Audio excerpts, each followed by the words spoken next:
ওই বউ পাগল হইলি নাকি? কেন? এই যে কেমনে হাসতাছস? সেটা তুই বুঝবি না। কেন, আমি বুঝলে কি সমস্যা? এত কথা কস কেন? পড়তো।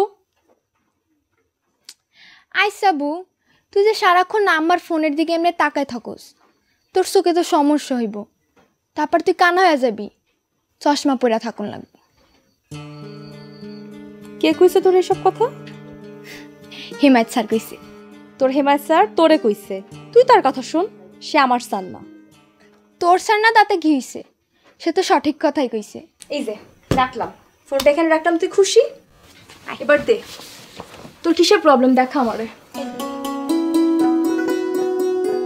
কি বলতে আসছো বলো? সময় নষ্ট করো না। আমরা খামাখাই সময় নষ্ট করি, পরে আফসোস করি, কিন্তু তখন আর কোনো কাজ হয় না। সেটা ঠিক। তাইলে তো এখন থেকে আপনার সাথে কথা বলতে হইলে আগের থেকে সময় নিয়ে আসতে হইব, তাই না? তাইলে আর আপনার সময় নষ্ট হইব না। তুমি কিন্তু কথা বেশি বলো। কথা সত্য। তুমি কিন্তু আবারও বিরক্ত করতেছো। ঠিক আছে, আর বিরক্ত করব না। আব্বা আপনারে ডাকছিল, আপনারা যাইতে কইছে, সেটাই বলতে আসছিলাম। এই যে এইটা হলো কাজের কথা। এতক্ষণ তুমি ভিন্ন আলোচনা করতেছিলা, বিষয়টা কি? আপনার সাথে আমার গপসপ করতে খুব ভালো লাগে, সেই জন্য। দেখো, আমি গপসপ পছন্দ করি না, আমি হলাম কাজের মানুষ। ও ঠিক আছে, মৌমাছি, আমি গেলাম। এই মৌমাছি মানে কি? আমার তুমি মৌমাছি বললা কোন বিবেচনায়?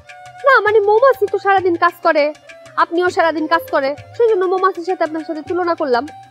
আর একটা কথা বলি, আপনার মাথা বেশি গরম তো, আমি চিন্তা করতেছি এখন আপনার জন্য একটা কদুর তেল পাঠাবো, মাথায় দিয়ে রাখেন। তুমি এখন যাইবা? যাইবা? আরে যাইতেছি যাইতেছি। কি ব্যাপার আসেম মিয়া? বিষয়টা কি? তুমি আমার বাড়িতে আসলা কি উদ্দেশ্যে? কোনো উদ্দেশ্য না মাতব্বর সাহেব, বিপদে আপদে আপনার কাছে ছাড়া আর কার কাছে যাব? কেন তোমাকে মহিলা চেয়ারম্যানের কাছে যাবা? উনি বড়ই নিয়মের মানুষ, নিয়ম মাইনে চলতে গেলে তো আমার চলে না। আর আপনি তো ভালো করেই জানেন যে আমি আপনার পক্ষের লোক, আপনি তার কাছে আমার পাঠায়েন না। আচ্ছা ঠিক আছে ঠিক আছে, কি বলবা শুনি, বলো। মাতব্বর সাহেব, আমার খুব কষ্টে দিন চলতেছে। ঘরে একটা মাইয়ার পিছনে কত খরচ তা তো আপনি জানেন, আর কুলাইতে পারতেছি না। তাই কইতেছিলাম আপনি যদি আমার সাথে একটু কাজী সাহেবের কাছে যাইতেন। তোমার মাইয়ার বিয়া দিবা? কাজী সাহেবের কাছে আমি যা কি করব? তুমি যাও। আমি গেছিলাম, উনি তো আরও বেশি নিয়ম দেখান, মানে আপনি বললে শুনতেন আর কি। আচ্ছা ঠিক আছে, আমি যাব, তুমি এখন যাও। আরেকটা কথা, কিছু টাকা যদি দিতেন। টাকা? কিসের টাকা? তুমি কি আমার কাছে কোনো টাকা পয়সা পাও নাকি মিয়া? যে না, মানে হাত খুব টানাটানি যাইতেছে, কিন্তু ধার যদি দিতেন কিছু। তুমি তো জানো আসেম মিয়া, আমি বিনা লাভে কাউরে ধার দেই না। লাভ দিবা তো? যে আপনি যা বলেন অত বছর। বসো। তোমার দক্ষিণের ওই দানি জমি আছে না 2 বিঘা? কি কইলেন? তোমার দক্ষিণের দানি জমি আছে না 2 বিঘা, ওইটা আমার নামে লিখে দিবা।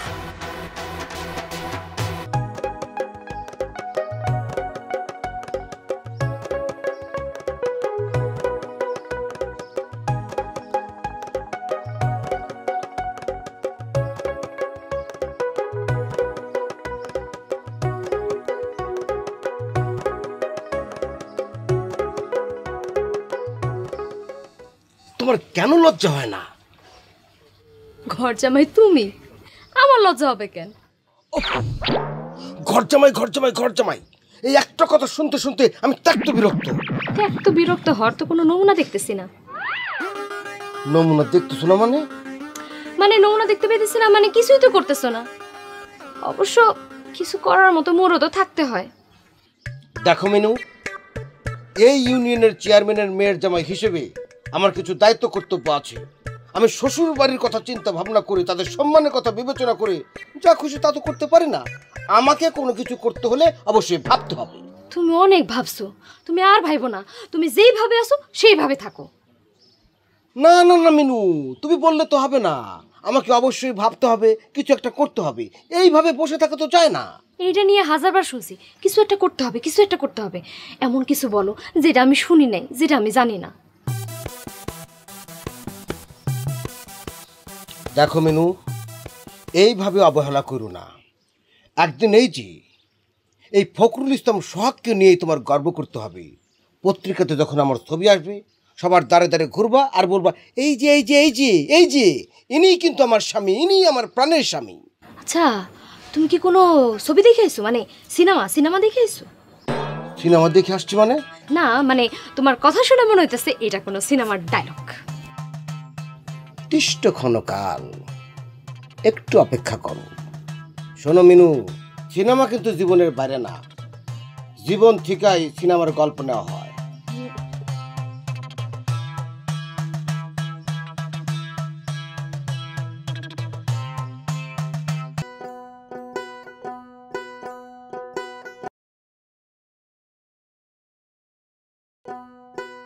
শোনেন, গান বাজনা নিয়ে আসেন থাকেন, এবার একটু সংসারের দিকে চোখ দেন। সংসারের জন্য তো তুমি আছো, আমার এটা কেন? আপনি কি সংসারের বাইরের কেউ নাকি? না, তা বলি নাই। কি হয়েছে কত? শিউলি যে বড় হয়েছে, সে খেয়াল আছে আপনার? তাতে কি হয়েছে? কি হয়েছে সেটা বোঝেন না? আহা, কি হয়েছে একটু খোলাসা করে কত। তারে যে বিয়া দিতে হইব, তার জন্য একটা পাত্র খোঁজ খবর করেন। খোঁজ খবর করা লাগবো না, তুমি চিন্তা করো না তো বউ, দেখবা পাত্র এমনি এমনি চলে আইব। হ, এইটা তো লথিফ রাজার বাড়ি, তার মাইয়ারে বিয়ে করার জন্য পাত্র একটা লাইন ধরে খাড়ায় থাকবো। খোটা দিয়ে কথা কইলে মনে হয়। আপনারে খোটা মাইরে কথা কব, সেই যোগ্যতা কি আমার আছে? বউ, তুমি চিন্তা করো না, আমার মাইয়ারা রূপে গুণে মাশাআল্লাহ, স্বভাব চরিত্র ভালো। 10 গ্রামের মধ্যে এমন মাইয়া পাইবা না। তার জন্যে ভালো পাত্র এমনি চলে আইব। সুন্নত দিলে হয় মুসলমান, নারীর তবে কি হয় বিধান। সুন্নত দিলে হয় মুসলমান, নারীর তবে কি হয় বিধান। আরে বামন চিনি পইতে প্রমাণ, বামন চিনি পইতে প্রমাণ, বামনি চিনি কিসেতে। সব লোকে কয় লালন কি জাত সংসারে, সব লোকে কয় লালন কি জাত সংসারে। ধরেন পান খান।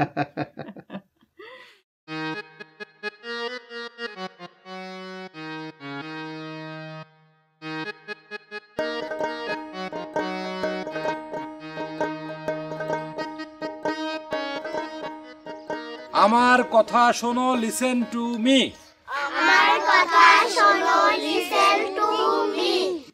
এবার এটা তোমরা 10 বার বলো। না, এটা না। আমার কথা শোনো, লিসেন টু মি, এইটা তোমরা 10 বার বলবা। বলো, 1 2 3 গো। আমার কথা শোনো, লিসেন টু মি। আমার কথা শোনো, লিসেন টু মি। আমার কথা শোনো, লিসেন টু মি। আচ্ছা, এইবার তোমরা বলবা, সাহসী হও, বি ব্রেভ। সাহসী হও, বি ব্রেভ। সাহসী হও, বি ব্রেভ।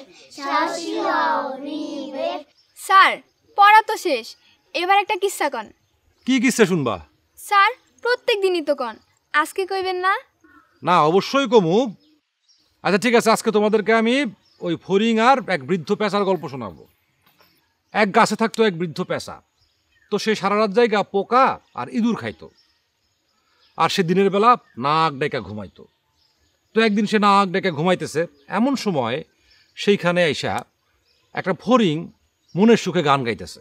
এই ফড়িংয়ের গানে তো পেঁচার ঘুমের খুবই সমস্যা হইতেছিল। তখন পেঁচা ওইটা বলল যে, ও হে ফড়িং, তোমার গানটা একটু থামাও, আমি ঘুমাইতেছি। তখন ফড়িং বলল কি, যে আমার মনের সুখে আমি গান গাইতেছি, আমি থামবো না। তোমার যদি পছন্দ না হয়, তুমি এখান থেকে চলে যাও। পেঁচা তো ভীষণ খেপে গেল।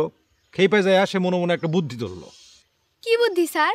বুদ্ধিটা হইলো, সে সুন্দর করে মিষ্টি কইরা ফড়িং রে যায় বলল, আচ্ছা ফরিং, তোমার গানের গলা তো খুবই সুন্দর, তো তুমি বাইরে থেকে গান গাইতেছো কেন? তুমি আগে আমার গর্তের ভিতরে আসো, আমার গর্তে মধু আছে, তোমার আমি খাইতে দেবো। সেই মধু খাইলে তোমার গানের কণ্ঠ আরও ভালো হয়ে যাবে গা।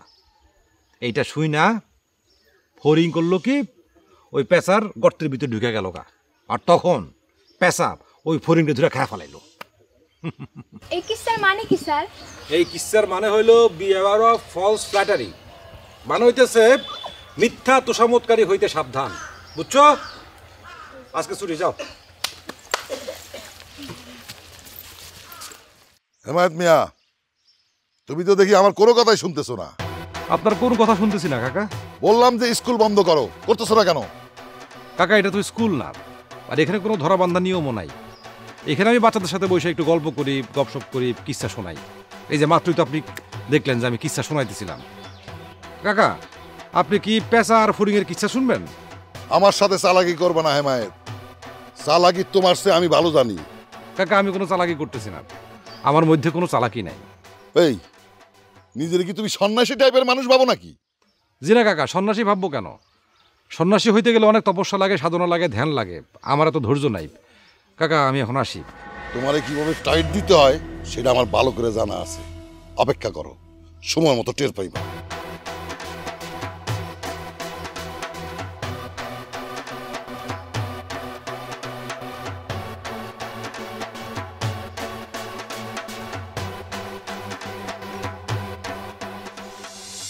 আপা সেদিন জবা এসে আমাকে বলল। জবা জানো কে? জবা জবা আমাদের ওই লতিফ বয়াতের মেয়ে আপা। ও হ্যাঁ, চিনতে পারছি। জবা তো খুবই একটা ভালো মেয়ে। জি আপা, খুব ভালো মেয়ে, কিন্তু স্কুলে আসার পথে ওই ছেলেগুলো নাকি ওকে দেখে হাসাহাসি করে। কারা? আপা আতা ভাইয়ের ভাতিজা হাসিব আর তার বন্ধুরা। ওরা যদি এমন করে তাহলে তো মেয়েটার স্কুলে আসা বন্ধ হয়ে যাবে। তাহমিনা, যত কিছুই হোক স্কুলে আসা বন্ধ করা যাইব না, তাইলে ওরা আরো বাইরে যাইব। ওই পোলাপাইন গুলারে শক্ত হাতে ঠেকাইতে হইব। তুমি চিন্তা করো না, আমি এটার একটা ব্যবস্থা করতেছি। জি আপা, আমি তাহলে এখন আসি আপা। একটু কিছু মুখে দিয়ে যাও। অন্যদিন আপা। ঠিক, আসসালামু আলাইকুম। ওয়ালাইকুম আসসালাম।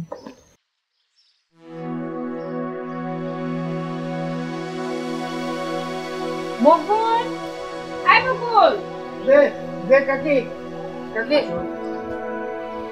যে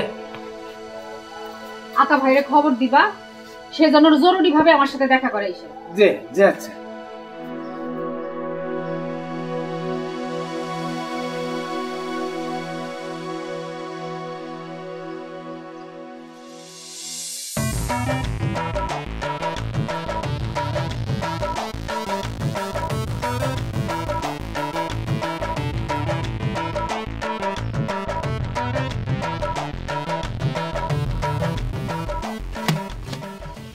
আসসালামু আলাইকুম মাতব্বর সাহেব। ওয়ালাইকুম আসসালাম।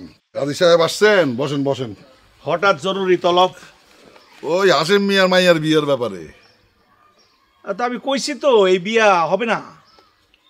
কাজী সাহেব একটা ব্যবস্থা করেন, মাইয়াটার ভালোটা সম্বন্ধ আইছিল, এই সম্বন্ধটা হাতছাড়া করতে চাইতেছি না, আমিও না, মায়ের মায়ও না। মায়া কি চায়? মায়ের চাওয়া না চাওয়ায় কিছু না। আরে মেয়ের অমতে তো বিয়ে হবে না। বয়স কত? সে 42-43 হবো। এই মেয়ে, আমি তোমার বয়স জিজ্ঞাসি, মায়ের বয়স কত?